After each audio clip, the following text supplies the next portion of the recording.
Oi pessoal, tudo bom?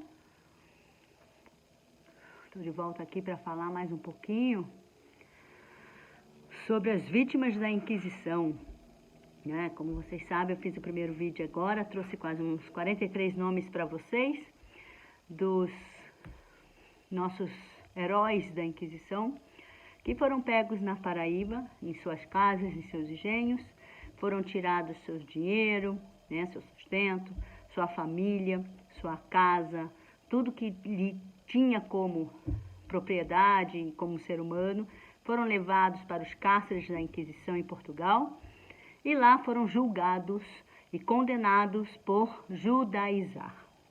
E eu trouxe aqui para vocês mais uma quantidade de nomes.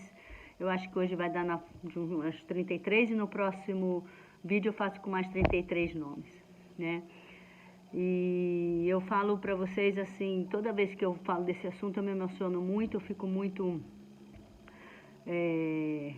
raivosa, essa é a verdade, de não terem me contado essa história antes. Com certeza já teria feito muito mais do que eu podia fazer e vou continuar fazendo, não vou parar, né? E trazendo para vocês os nomes desses heróis que foram pegos e levados a Portugal e foram torturados. Uma coisa importante também é falar um pouquinho da importância da genealogia, né? Muita gente hoje vai em busca procura a parte da naturalização por Portugal, né? Pela questão dos passaportes, né? E por ter uma descendência através de um cristão novo, né? E tá por todo o direito, eu concordo, acho importantíssimo resgatar isso, né? Cada um tem que sim atrás. Porém, é muito importante documentar isso, guardar, ouvir a sua família, né? Contar para a sua família sobre a pesquisa, que às vezes as pessoas fazem isso de uma forma escondida, para ninguém ficar sabendo, que tem medo, mas esse é um motivo muito importante de você se aproximar da família e pedir para que contem, né? Coisas que vocês acham que são diferentes de outras famílias que não fazem, né? Tem muitas histórias aí, eu estou falando, por exemplo, de costumes, né, judaicos, e que essas famílias costumam guardar e não falar nada, né? A gente ouve muito isso. Por exemplo, a gente tem a história famosa aí da avó do Cícero, nosso Rabinim Cícero, né? Que ela, antes de entrar em casa, ela beija a estrela de Davi que tem na porta da casa dela. E ela, quando come carne ou leite no mesmo dia, ela não come um ou outro. Ou se eu vou comer leite, eu só vou esperar 24 horas para poder comer carne. Se eu vou comer carne, vou esperar 24 horas para comer leite. São costumes judaicos, né? Sefaradim, Ashkenazim também cumpre isso, alárrico, e do kashrut, né? De esperar o tempo, e muito mais rígido do que o tempo, né? Que hoje a gente aguarda de 6 horas a 3 horas, depende de cada um aí, que segue aí a lei judaica. Mas é muito interessante essas histórias de vocês documentarem, vocês gravarem, terem isso para vocês como identidade e passar adiante se você tem filhos, né? E contar para os seus filhos a origem da sua família. Não ter vergonha disso. Hoje eu digo que a gente, nós somos muito sortudos de nascer nessa época e poder cumprir o judaísmo abertamente, poder se unir com a família, poder falar de judaísmo, ter as nossas sinagogas, ter as nossas comunidades. Isso é muito importante, frequentar uma comunidade. Então, a gente tem uma sorte muito grande, né, nessa época, e poder trazer a história do nosso povo para que todo mundo conheça o que foi feito, e esconderam isso de muita gente, e isso criou um tabu muito grande, né? Eu tenho aqui documentos que pessoas que já pesquisam sobre a Inquisição há muitos anos, e 40, 50 anos, e não chegaram a transmitir para outras pessoas, mas pesquisam por si só, né? E outros grandes historiadores, como a gente conhece, a grande mestra Anita Novinsky, que vai e faz, a gente tem Weigerstein também, que fizeram um trabalho maravilhoso, e muitos outros historiadores aí, mas ficaram na academia e não trouxeram para o povo, né? Então, acho que é muito importante trazer isso para o povo, para entender que, às vezes, alguns costumes dentro da sua família são costumes de tradição judaica, né? E você pertence à sua identidade, né, de pertencimento a um povo, faz uma diferença muito grande, tá bom? E eu vou também trazer um pouquinho para vocês sobre o que significa parentesco. É muito importante eu repetir isso. Em todos os meus vídeos eu vou falar sobre isso. Parentesco se refere aos vínculos entre os membros de uma família, tá? Esse vínculo se organizam em linhas e se medem em graus. Os graus são o meio apto para a determinação da proximidade nas relações de parentesco.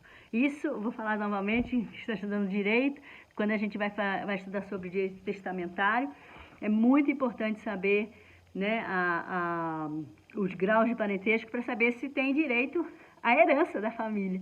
Então, cabe muito aqui também, é bem interessante. Então, tem 3 tipos de linha de parentesco, tá? Se surpreenda aí, que é bem bacana. A linha reta, que são os consanguíneos, ou seja, é vínculo entre os descendentes e ascendentes de um progenitor comum, como, por exemplo, bisavós, avós, pais, filhos, netos, bisnetos. A linha é reta ilimitada. O grau se conta a cada geração, né? O filho é primeiro grau, o neto segundo grau, o bisneto terceiro grau e assim diante. A gente tem a linha colateral, que também é aceita lá para você fazer a sua genealogia para tirar o passaporte português. Da linha colateral, são os irmãos, primos, tios, sobrinhos, né? Na linha colateral, mas embora não descendendo de um do outro, tá? São descendentes de um tronco ancestral em comum. E o parentesco começa no segundo grau. Por exemplo, o irmão, segundo grau.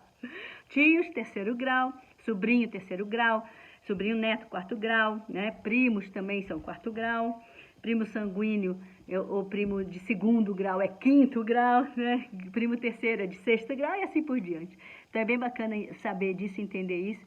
E faz uma diferença muito grande quando você vai procurar o seu parentesco de um ancestral. Né?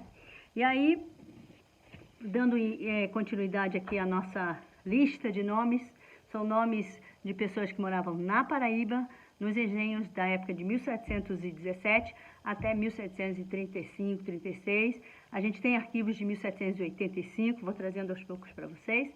E vou começar com alguns nomes aqui, e eu tenho também listado aqui esses nomes que também já foram listados em livros, né, da Anita Novinsky, do Weinfass, como eu falei antes, o Weingarten também tem essas listas dos paraibanos, da Bahia, tem também do Rio de Janeiro, do Espírito Santo, nos livros deles. Procurem aí, que eles têm uma lista muito grande. E é importante que, se você, por acaso, tem alguma ascendência com algum nome dessas pessoas, você tem direito, sim, a buscar sua nacionalidade portuguesa através desse cristão novo aí, tá bom? Dessa época aí da Inquisição. Então, vamos começar aqui com alguns nomes. Eu tenho aqui o Ambrósio Nunes Henriques, 1731. Ele morava no Engenho do Meio e ele era casado com a Isabel Henriques, tá? Tenho também aqui que traz o nome do pai dele, que é o Agostinho Nunes e Maria Tomás, tá? É o nome da mãe dele. Tem também o Antônio da Fonseca, que morava no engenho da Poxi, o engenho Poxi, em 1729, tá? Ele era casado com Maria de Valença. O nome Antônio Nunes, 1731, no engenho Poxi também, ele era solteiro. O Antônio da Silva, em 1721, no engenho Velho, ele também era solteiro, tá? Tenho aqui o nome do pai dele, cadê ele? O nome do pai dele, Manuel Ruiz, deixa eu ver o que é, Manuel Ruiz da Costa, e o nome da mãe dele, Isabel Henriques, tá bom? A gente tem o Baltazar Reis, com Z no final, 1731, morava no engenho Poxi, era solteiro também. A gente tem aqui Diogo Gomes de Xerez, 1738, né? Morava em Biribeira e era solteiro. A gente tem o Diogo Lopes, 1731, no engenho Velho, também solteiro. Diogo Nunes Chaves, 1731, no engenho Poxi, era casada com Joana Nunes, tá? Diogo Nunes Tomás Filho, 1729, no Engenho Novo. Ele era casado com a Catarina Pereira Barreto. Tem também o Diogo Pereira, capitão de infantaria, de 1732. Ele era casado, mas não tem o nome dele aqui, mas eu tenho o nome do pai dele, que é Diogo Vaz Penalva, que era um escrivão, tá bom? Tem também aqui Dionísio Pérez, 1732, morava na Rio da Maré, era solteiro. Tenho também o Dionísio Duarte Gomes, 1730, tá? Ele é solteiro também, morava no Engenho Velho. Aqui a gente tem o Estevão de Valença Caminha, de 1729, no Engenho do Meio, era solteiro. A gente tem aqui o Francisco Barbosa, 1731, morava no Engenho Poxi e era casado com a Florência, tá? Florência. Eu tenho aqui, como eu estou lendo direto do arquivo, então fica mais difícil para mim. Aqui a gente tem o Francisco Pereira, que eu falei no outro vídeo, né? 1731, no Engenho Novo, no Engenho Santo André, desculpa, Engenho Santo André, que era casado com a Guiomar Nunes, né? Tenho também o Gaspar de Afonseca, de 1730, morava no Engenho Novo, ele era solteiro. Tenho o Gaspar de Henriques, 1729, morava no Engenho Velho, era casado com Maria da Silveira.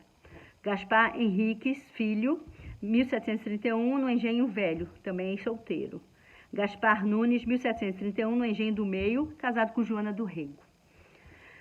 Henriques da Silva, Engenho Velho, casado com Guiomar de Valença. Inês Cardoso, Engenho Tibiri, era solteiro. Eu quero dizer para vocês que logo em breve eu estarei lançando o meu livro, que se chama Os Judeus de Sinal, e também Leilu Nishmat, todas essas pessoas aqui. Eu menciono no meu livro o arquivo da Felipa Nunes da Fonseca e todos os seus 51 familiares que foram pegos na Inquisição, eu trago esses nomes aí. Se Deus quiser, dentro de mais um mês e meio, estará aí nas livrarias, a gente faz o lançamento. E falarei também dos judeus de Sinal, que eram judeus que viviam em volta de Portugal e faziam negócios, né? E o intuito todo era que, além de fazer negócio, era saber como é que estava aquele cristão novo, o que eles estavam precisando, e eles se arriscavam a vida. E o mais incrível disso tudo é que eles assinavam o nome deles em hebraico. Sensacional, um achado incrível. E, além disso, eu faço uma homenagem à minha família, que, através da pesquisa da genealogia, que foi uma coisa tão maravilhosa que aconteceu na minha vida, que através dessa descoberta eu fui procurar a minha família. E eu chego até o meu trisavô, e são descobertas incríveis, familiares da Bulgária, familiares da Hungria, familiares de todos os lugares, né? Mesclada aí, uma miscelânea, né? Como diz aí, a mundiça maravilhosa, que isso que é bom, né?